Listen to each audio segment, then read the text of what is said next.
If someone wants to use a drum beat, soundbite, or any other portion of a song you have written and recorded, they must first get your permission and then also pay you royalties for its use.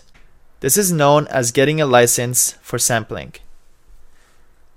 Both copyright holders, the owner of the master recording, and the songwriter are owed money when another artist uses a sample from one of your songs. If you use samples in your commercially released music, you should get legal permission. The process of getting permission from the owners of the sampled music is known as sample clearance.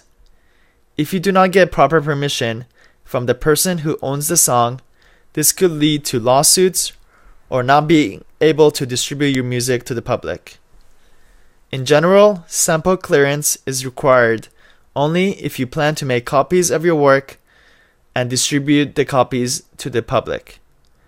Sample clearance is generally not required if you are just using the sample music at home or if you are using the sample in live shows.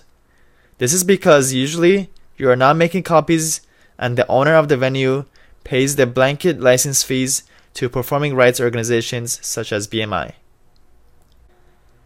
Even if you plan to distribute copies of your sampled music, sample clearance may not be required if you meet one of the following criteria. 1.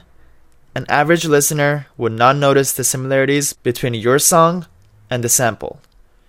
Or 2. Your use of the sample falls under the fair use doctrine. We won't go into depth about the fair use doctrine since it's a very complicated legal issue. If you have any serious questions about this, please post it on the discussion board and we can further discuss the issue.